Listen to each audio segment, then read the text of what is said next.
নবুয়ত পাওয়ার আগেও রসুল সেই একা একা একা একা মক্কার একদম কাছে গিয়ে শুধুই চিন্তা করতেন এই জাতির কি করে মুক্তি হবে। যেই রসুল তার টোটাল হায়াত পার করে দিলেন উম্মতের জন্যে নিজের বডির উপরে পাথর বরণ করে নিয়েছেন, তবু উম্মতকে বলেন নাই। আম্মা জান আয়েশা সিদ্দিকা রাদিয়াল্লাহু তাআলা আনহা জিজ্ঞেস করেছেন, নবীজি আপনার শরীরে এত বসন্তের দাগ দেখা যায়। নবীজি বলল যে না, সেটা বসন্তের দাগ না। কিসের দাগ? বলে আমি মক্কা থেকে গিয়েছিলাম তায়েফে, তায়েফের মানুষগুলি ভেবেছিলাম আমার কথা শুনবে, সেই মানুষগুলি যদি জাহান্নাম থেকে মুক্তি পেয়ে জান্নাতে যায়, এই আশা নিয়ে, বড় ঈদ আশা নিয়ে যখন তায়েফে গেলাম, তায়েফের মানুষগুলি আমার উপরে এমন ভাবে পাথর নিক্ষেপ করলো, আমি 3 বার শেষ হারিয়ে গিয়েছি। আয়েশা, তুমি যেই দাগগুলি দেখো এটা আমার উম্মতের আঘাতের দাগ। রসুল জিবরাইল আসলেন, নবীজি বলেন 2 পাহাড় চাপ দিয়ে শেষ করে দিই তায়েফবাসী। নবীজি বললেন না, ওরা আমাকে চিনে নাই, চিনলে আমাকে মারত না। মুসলমান ভাইরা আমার কথাগুলি দিল না বোঝার জন্য চেষ্টা করবেন। আমাদের পয়গম্বর বন্ধুরা আমার আমাদের জন্য কেমন দয়ার নবী, কেমন মায়ার নবী বোঝার জন্য আরো একটা মজার কথা বলি। খুতুবাতে জুলফিকার, মাওলানা জুলফিকার আহমদ নকশবন্দি তার কিতাবের মধ্যে লিখছে, একদিন আল্লাহর পয়গম্বর ঘরের মধ্যে বসে আছেন, সেই মুহূর্তে হযরতে জিবরাইল আলাইহিস সালাতু ওয়াস সালাম আসলেন। আসার পরে আল্লাহর পয়গম্বরকে তখন ডেকে বলল, নবীজি এই মুহূর্তে রব্বুল আলামিন আমাকে একটা মেসেজ দিয়ে পাঠিয়ে দিয়েছে। যেই মুহূর্তে কথা বলল, আল্লাহর পয়গম্বর জিবরাইলকে বলল, জিবরাইল তুমি আমার কাছে অনেকবার এসেছো, কিন্তু কখনোই তোমার চেহারার মধ্যে এত টেনশন আর মালিন্যতার ছাপ দেখি নাই। তুমি চেহারার মধ্যে টেনশন আর মালিন্যতার ছাপ নিয়ে আগেও এসেছো, কিন্তু আজকে তোমার চেহারার মধ্যে যেই টেনশন আর মালিন্যতার ছাপ দেখা যায়, নিশ্চিত কোনো দুঃসংবাদ হবে। সেই মুহূর্তে জিবরাইল বলল, নবীজি একটা মাত্র কথা বলতে চাই। আল্লাহর পয়গম্বর তখন বলল, জিবরাইল বলো দেখি এমন কি কথা বলতে চাও। জিবরাইল তখন ডেকে বলল, নবীজি আল্লাহ পাক রব্বুল আলামিন আমাকে 2টা প্রজেক্ট দেখিয়েছেন, একটা হলো জান্নাত আর একটা হলো জাহান্নাম। আমি জান্নাতের সমস্ত বন্ধুরা আমার ঘরগুলি, সব জায়গাগুলি দেখলাম। এই পৃথিবীর কোনো মানুষ ওই জান্নাতের মতো এত সুন্দর ডেকোরেশন পৃথিবীর কোনো মানুষ তার চোখ দিয়ে দেখে নাই। মুসলমান ভাইরা আমার, এরপরে আল্লাহর পয়গম্বর বলল, জিবরাইল এইটা তো আনন্দের কথা, কিন্তু তোমার চেহারার মধ্যে টেনশন কেন দেখা যায়? সেই মুহূর্তে আল্লাহর পয়গম্বরকে জিবরাইল ডেকে বলল, নবীজি এরপরে যখন জাহান্নামের বন্ধুরা আমার জাহান্নাম আমি যখন দেখতে গেলাম, আল্লাহ পাকের আরেকটা প্রজেক্ট সেইটা হলো জাহান্নাম, সেইটা যখন দেখলাম, আমি জাহান্নামের মধ্যে যাওয়ার পরে 7 নাম্বার জাহান্নামের গেটটা খুললাম। 7 নাম্বার জাহান্নামের গেটটা খোলার পরে উকি দিয়ে দেখি যেই মানুষগুলি মুনাফিক, এদেরকে 7 নাম্বার জাহান্নামে রাখা হয়েছে। নবী আলাইহিস সালাতু ওয়াস সালামকে বলল, নবীজি 7 নাম্বার জাহান্নামের দরজা বন্ধ করে দিলাম। এরপরে 6 নাম্বার জাহান্নামের গেটটা ওপেন করলাম। এরপরে আমি উকি দিয়ে দেখি যেই মানুষগুলি মুশরিক তাদেরকে 6 নাম্বার জাহান্নামের মধ্যে রাখা হয়েছে। নবী আলাইহিস সালাতু ওয়াস সালাম তখন বলল, 5 নাম্বার কাদেরকে রাখা হয়েছে? সেই মুহূর্তে জিবরাইল বলল, নবীজি যেই মানুষগুলি চন্দ্র আর সূর্যের পূজা করেছে তাদেরকে 5 নাম্বারে রাখা হয়েছে। এরপরে আল্লাহর পয়গম্বর আবার বলল, জিবরাইল আমি জানতে চাই, বলো দেখি 4 নাম্বার জাহান্নামের মধ্যে কাদের রাখা হয়েছে? মুসলমান ভাইরা আমার, জিবরাইল বলল, নবীজি যেই মানুষগুলি দুনিয়াতে অগ্নির পূজা করেছে ওই মানুষদেরকে বন্ধুরা আমার 4 নাম্বার জাহান্নামের মধ্যে রাখা হয়েছে। এরপরে আল্লাহর পয়গম্বর জিজ্ঞেস করলো, এরপরে কাদেরকে রাখা হয়েছে? সেই সময় হযরতে জিবরাইল আলাইহিস সালাতু ওয়াস সালাম ডেকে বলল, নবীজি যেই মানুষগুলি এই দুনিয়াতে খ্রিস্টান তাদেরকে রাখা হয়েছে। এরপরে পয়গম্বর আবার জিজ্ঞেস করলো, জিবরাইল আমি জানতে চাই, বলো দেখি 2 নাম্বার জাহান্নামে কাদেরকে রাখা হয়েছে? জিব্রাইল তখন বলল, নবীজি 2 নম্বর জাহান্নামের মধ্যে কি বলে ইহুদিদেরকে রাখা হয়েছে। এরপরে আল্লাহর পয়গম্বর জিব্রাইলকে আবার বলল, জিব্রাইল আমি জানতে চাই, বলো দেখি 1 নম্বর জাহান্নামের মধ্যে কাদেরকে রাখা হয়েছে। জিব্রাইল তখন বলল, নবীজি 1 নম্বর জাহান্নামের মধ্যে আপনার গুনাহগার উম্মতকে রাখা হয়েছে। মুসলমান ভাইরা আমার, খুব ভালো করে ঠান্ডা মাথায় বুঝেন, যেই মুহূর্তে বলছে 1 নম্বর জাহান্নামের মধ্যে আপনার গুনাহগার উম্মতকে, সেই মুহূর্তে আল্লাহর পয়গম্বর হাউ মাউ করে কান্না শুরু করলো। জিব্রাইল নবীজির কান্না দেখে বন্ধুরা আমার ব্যাক করে নিজের গন্তব্যে চলে গেল। নবীজি এমন ভাবে কান্না করছে, দরজা জানলা বন্ধ করে কান্না করে। খুতুবাতে জুলফিকারের মধ্যে মাওলানা জুলফিকার আহমদ নকশবন্দি লেখেন, আল্লাহর পয়গম্বর বন্ধুরা আমার তামাম দিন দরজা বন্ধ করে কান্না করলো। যেই মুহূর্তে হযরতে বেলাল মসজিদে আযান দেয়, আল্লাহর পয়গম্বর নামাজের জন্য মসজিদে যায়, নামাজগুলি আদায় করে কোনো সাহাবীর সঙ্গে একটাও ডিসকাস করলো না। আল্লাহর পয়গম্বর বন্ধুরা আমার মসজিদ থেকে আসার পরে আবার ঘরের দরজায় ঢুকে যায়। ঢুকার পরে হুজরাখানা বন্ধ করে নবী কান্না করে। এভাবে বন্ধুরা আমার তামাম দিন পার হয়ে গেল। সাহাবা একরাম ভাবতিছে নবীজি এমনটি কখনোই করে নাই, আজকে নবীর কি হলো, নামাজ পড়ে কিন্তু কথা বলতে চায় না। মাওলানা জুলফিকার আহমদ নকশবন্দি উনি লেখেন, এভাবে প্রথম দিন কেটে গেল। দ্বিতীয় দিন নবী আলাইহিসসালাতু ওয়াসসালাম শুধুই দরজা বন্ধ করে কান্না করে। নামাজের যখন টাইম হয়, বেলাল আযান দেয়, নবী শুধু ভিতরে ঢুকে নামাজ পড়ে আবার ঘরে ঢুকে, কারোর সঙ্গে কোনো ডিসকাস, কোনো কথাই বলে না। নবী আলাইহিসসালাতু ওয়াসসালাম এভাবে দ্বিতীয় দিন কেটে গেল। তৃতীয় দিন যখন হলো, আল্লাহর পয়গম্বর আবার সেম একই অবস্থা। বলুন তো দেখি সাহাবা, আমরা আমাদের ইমামকে যেমন মহব্বত করি, নবীর যুগের মুসল্লি সাহাবা একরামও তাই মহব্বত করতো? কথা বুঝেন নাই? আমরা ইমাম সাহেবকে, মসজিদের ইমামকে যে মহব্বত করি, ওই যুগের মুসল্লি ইমাম তো বিশ্ব নবী, নবীকে কেউ তাই মহব্বত করছে না বেশি? নবীজি চিন্তায় কারোর সঙ্গে কথা বলে না, নবী ভিতর থেকে আসে। এত সুন্দর নবীর চেহারা, কেমন কেমন যেন ফেসটা চেঞ্জ হয়ে যাওয়ার মতো, একটু চোখ চোখ পানি, একটু মুখ মুখ একটু ফুলা। নবী শুধু ভিতরে ঢুকে মুসাল্লায় দাঁড়িয়ে কান্না করে আর নামাজ পড়ে আর আল্লাহর কাছে দোয়া করে, আল্লাহ তুমি দুনিয়াতে নবীদের নবী বানায় আমারে পাঠাইলা, আর আমি জান্নাতে থাকবো আর আমার গুনাহগার উম্মত জাহান্নামে থাকবে। তা হয় না, যতক্ষণ আমাকে আমার উম্মতের ব্যাপারে সুসংবাদ না দিবে ততক্ষণ আমি কান্না বন্ধ করব না। খুতুবাতে জুলফিকার মাওলানা জুলফিকার আহমদ নকশবন্দি উনি লেখেন, আবু বকর সিদ্দিক সাথে সাথে মিটিং কল করলেন, সমস্ত সাহাবীদেরকে ডাকলেন যে এখন কি করা যায়, নবীর কি হলো। এই 3 দিন সাহাবীদের খাবার একদম বন্ধর দিকে, সাহাবীদের সমস্ত কাজগুলি বন্ধর দিকে, সাহাবীদের পরিবারের সময় দেওয়া বন্ধর দিকে, সবাই পেরেশান। নবীর কি হলো? কোনোদিন নবী দরজা বন্ধ করে এমন কান্না করে নাই। বলুন দরজা বন্ধ করে কিসের জন্য কান্না করছে? কথা বলেন, ওয়াজ কি বুঝতেছেন আপনারা? এই সহজে ওয়াজ করতেছি তো, খুব ভালো করে বুঝবেন। শুধু এই উম্মতের জন্য 3 দিন কান্না করতেছে আল্লাহর পয়গম্বর। আবু বকর সিদ্দিক মিটিং কল করে সাহাবীদেরকে বললাই, তোমরা পরামর্শ দাও, এখন কি করা যায়, নবীর কি হলো জানতে হবে। সাহাবীদের মধ্যে একজন বলল, আবু বকর তুমি নবীজির গেটে যাও, কারণ নবীজি তোমার ব্যাপারে বলেছেন আফজালুন নাসি বাদাল আম্বিয়া, নবীদের মধ্যে যেমন সবচেয়ে মর্যাদা বেশি বিশ্ব নবীর, উম্মতের মধ্যে সবচেয়ে বেশি মর্যাদা সিদ্দিক আকবর রাদিয়াল্লাহু তাআলা আনহু। আবু বকর তুমি নবীর গেটে যাও, নিশ্চিত নবী তোমার জন্য গেটটা ওপেন করে দিবে। মুসলমান ভাইরা আমার কথাগুলি দিনটা বুঝার জন্য চেষ্টা করবেন। এক পর্যায়ে আল্লাহর পয়গম্বরের সাহাবী হযরতে আবু বকর সিদ্দিক রাদিয়াল্লাহু তাআলা আনহু গেটের সামনে হাজির হলো। এরপরে গেটের সামনে যাওয়ার পরে বন্ধুরা আমার যখন সালাম দিলেন, এরপরে বললেন, নবীজি আপনার সাহাবী আবু বকর দরজার সামনে হাজির। কিন্তু আল্লাহর পয়গম্বর তখন আবু বকরের জন্য গেটটা খুলে দিল না।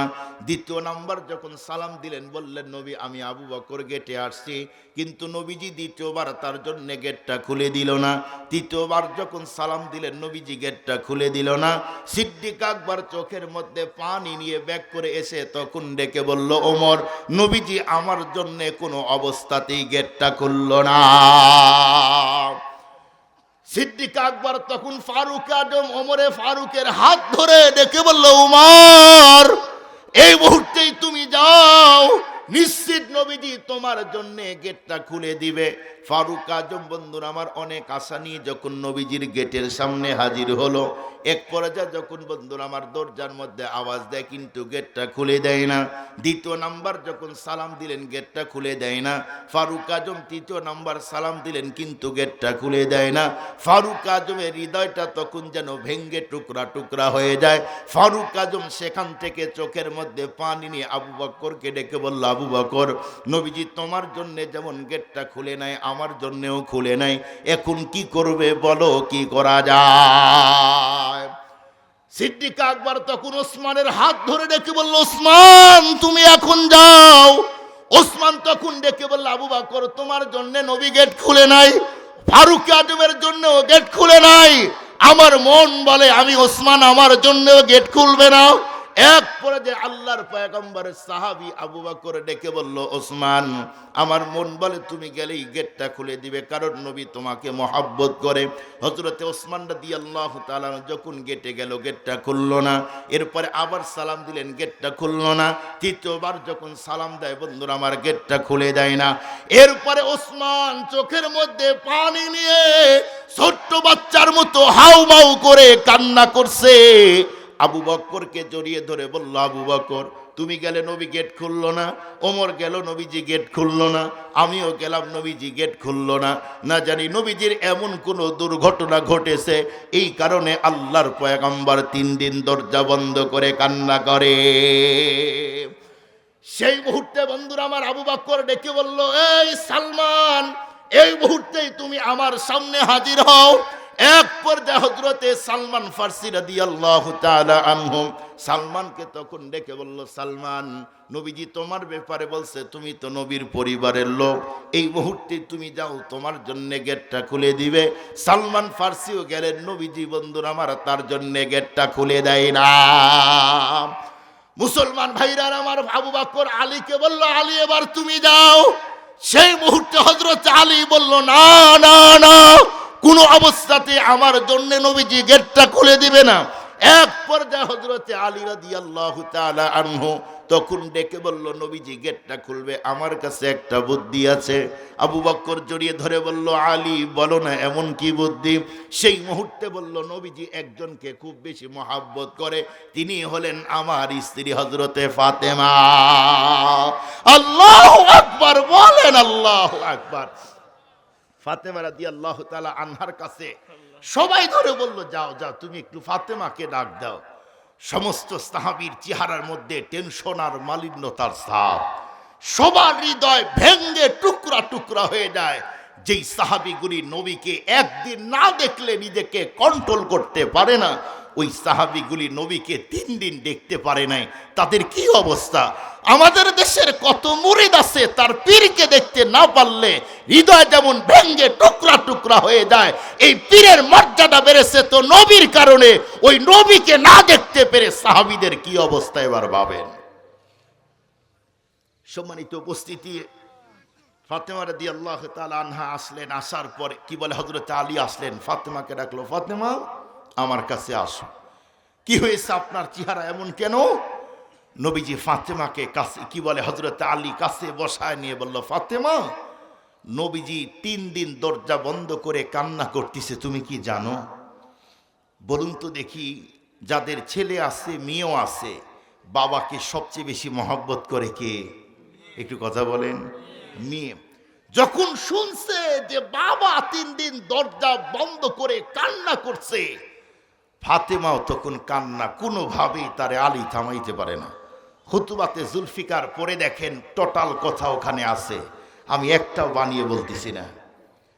এক পর্যায়ে ফাতেমাকে বলল, তুমি শান্ত হও, তুমি অস্থির হয়ে গেলে, এখন কি হবে? দরজা খোলার জন্য সবাই অপেক্ষা করছে, তোমাকে নেওয়ার জন্য আসছে। বাবার জন্য ফাতেমার হৃদয়ে অনেক ভালোবাসা, আর এক দিক দিয়ে তো নবীজি,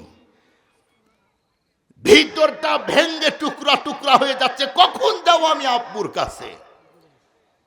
সম্মানিত উপস্থিতি, একটা কথা বলি আপনাদেরকে মাঝখানে, বর্তমান সময়ে মেয়েরা কিন্তু ছেলের তুলনায় বাবাকে বেশি মহব্বত করে, অথচ বাবাদের কন্ডিশন কেমন?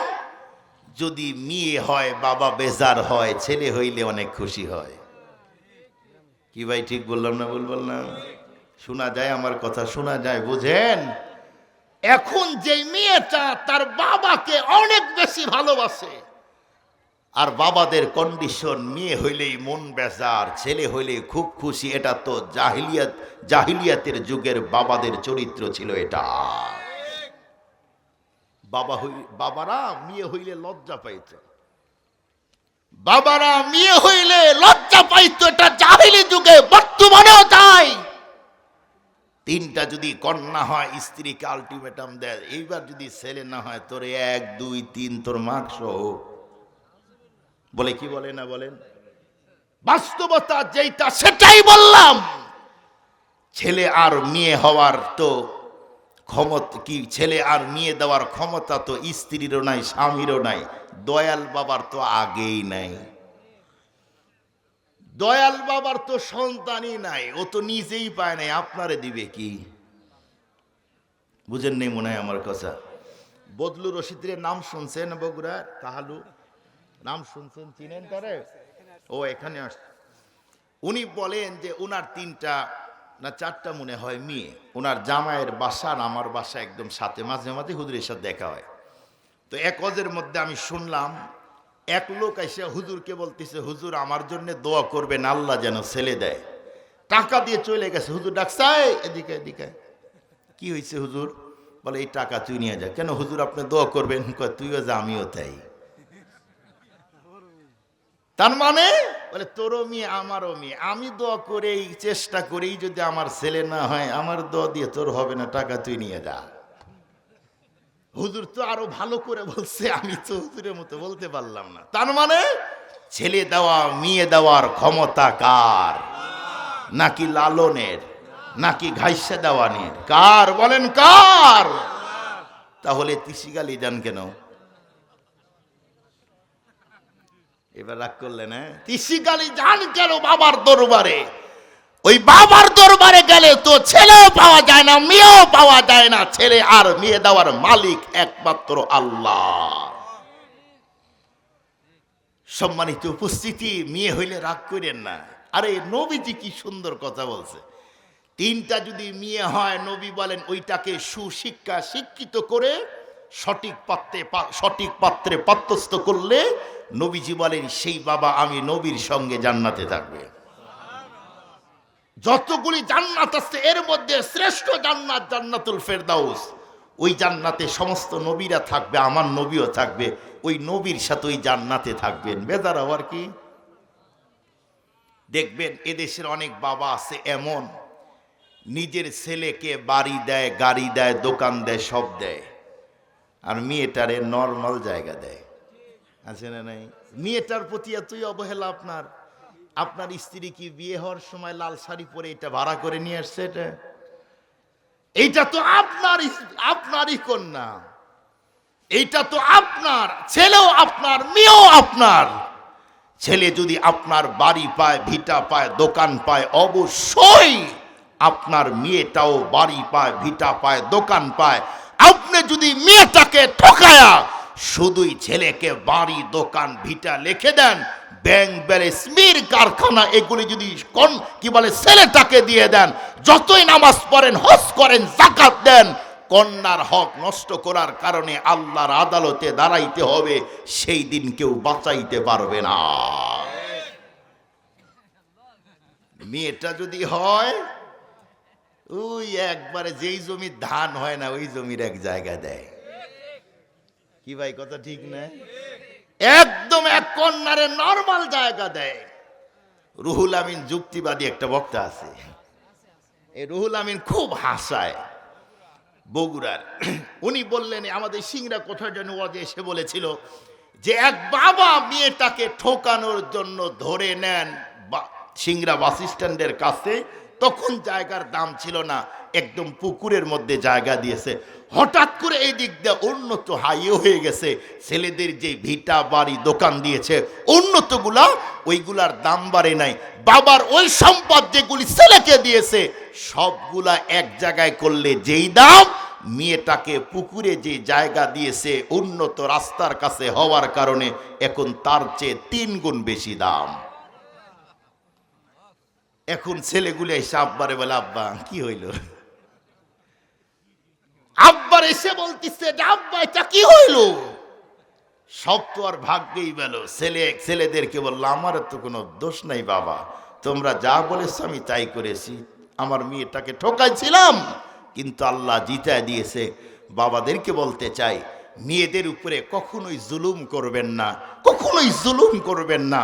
মেয়ে তো মায়ের মতো, মেয়ে আপনার মাথায় আর গায়ে হাত দিয়ে আদর করে মাছের বড় মাথা আপনাকেই দিবে, মুরগির রান 2টা একটা হলেও আপনাকে দিবে, অনেক উন্নত খাবার কাছে গেলে আপনাকেই খাওয়ায়।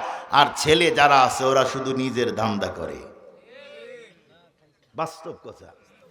দেখবেন বাবার সঙ্গে যদি মেয়ের 5 বছর সম্পর্ক যদি গ্যাপ পড়ে, বাবা যদি 5 বছর মেয়ের খবর নাও নেয়, এই অঞ্চলের কোনো মানুষ যদি তার মেয়ের বাড়ির ওই দিকে ঘুরতে যায়, ওই তখন জিজ্ঞাসা করাই তুমি আব্দুর রহমান ভাই না? বলে হ্যাঁ। বলে আমার ভাই, আমার বাবাটা কেমন আছে? জিজ্ঞেস করে আমি পাবনায় এক মাদ্রাসায় 6 বছর চাকরি করেছি। উনি এসে বলে যে হুজুর আমার 6টা ছেলে, খুব আনন্দের সাথে বলে। লাস্টে মন খারাপ করে বলে হুজুর 6টা ছেলেই থেকে কি লাভ, আমার যদি 6টা মেয়ে হতো, 6 জনের বাড়ি যদি 2 দিন করে থাকতাম, মেয়েরা কত আদর করে জানেন? আমার নাতিও আছে নাতনিও আছে, নাতনিগুলি এসে আদর করে। আমার যদি মেয়ে থাকতো মাথায় তেল দিয়ে দিত, আদর করে কাছে ডেকে খাবার খাওয়াইতো। মেয়েরা মায়ের অনেক কাজ করে দেয়, দেয় কি দেয় না? কথা বলেন, দেয় কি দেয় না? মেয়েরা মায়ের অনেক কাজ করে। মা যেমন সন্তানকে মহব্বত করে, মেয়েরাও অনেকটা মায়ের মতো বাবাকে মহব্বত করে। অথচ আমাদের দেশের মানুষ মেয়ে হইলেই খুব বেজার। আপনাদের একটা গল্প শোনাই, আমার শেষের দিক নাকি? আমাদের এক অঞ্চলের 2 ভাই আছে। 2 ভাইয়ের, প্রথম ভাইয়ের 5টা মেয়ে, পরের ভাইয়ের 3টা মেয়ে। ও আবার চান্স নিছে যে আল্লাহ যেন ছেলে দেয়। তো 2টা মেয়ে আগে হয়েছে, 3 নাম্বার যদি ছেলে হয়, ডাক্তারের কাছে গিয়েছে নাটোর, নাজনীন ডাক্তার, নাম আবার কয়ে দিলাম। তো যাই হোক, যাওয়ার পরে বলছে ডাক্তার সাহেব কি হবে? বলে ছেলে। ও তো মহা খুশি, শুধু খুশি না, পরে আবার কিছুদিন পরে আলতা করতে গিয়েছে, ডাক্তার আবার বলছেন যে আবার ছেলে হবে। যখন 8 মাস পার হবে আবার গিয়েছে, যাওয়ার পরে কি হবে? আবার বলছে ছেলে। সন্দেহ যাচ্ছে না ভিতরে, 3বার টেস্ট করছে।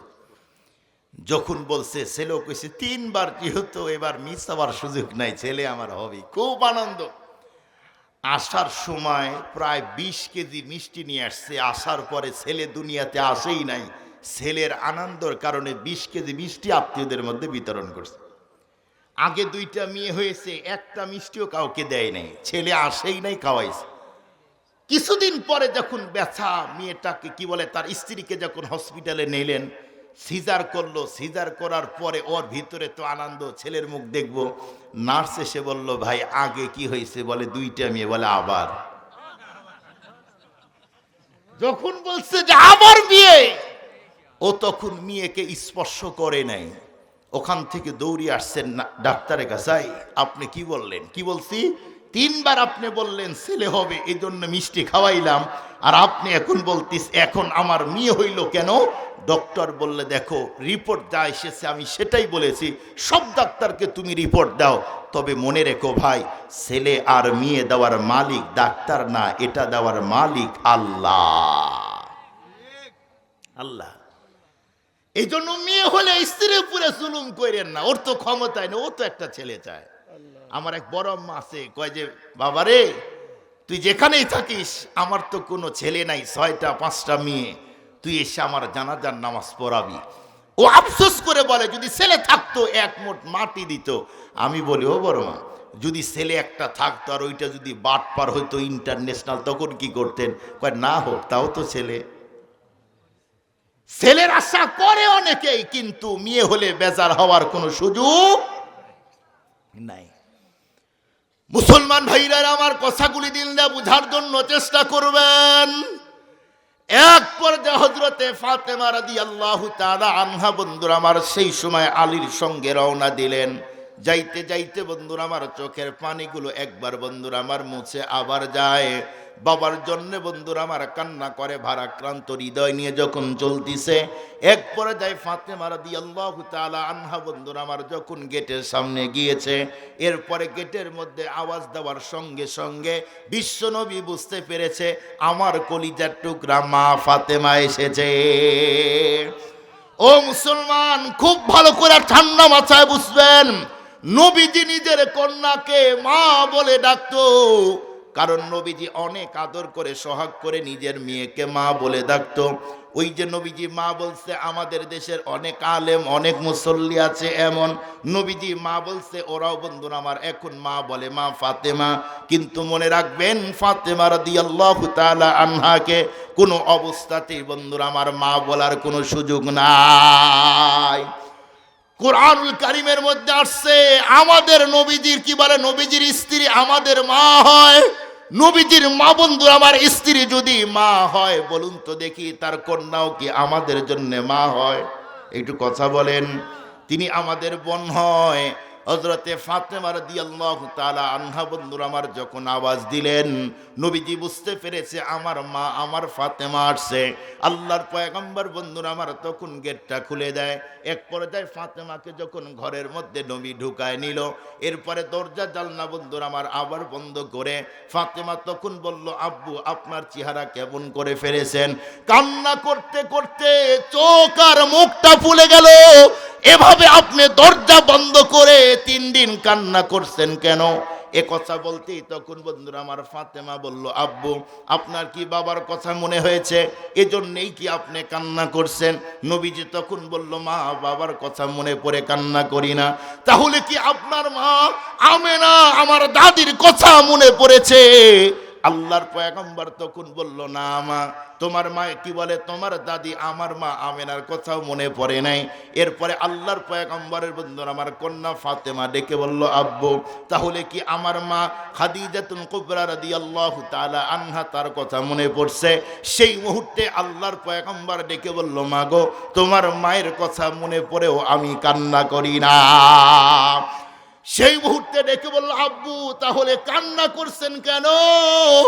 আপনার চেহারা কেমন হয়েছে? আপনাকে রব্বুল আলামিন এত সুন্দর করে বন্ধুরা আমার তৈরি করেছে। আল্লাহ পাক রব্বুল আলামিন এত সুন্দর চেহারা আপনাকে দিয়েছে, কিন্তু আপনি দরজা বন্ধ করে কান্না করছেন। আব্বু আমি জানতে চাই এই কান্নার রহস্যটা কি, আমাকে বলতে হবে।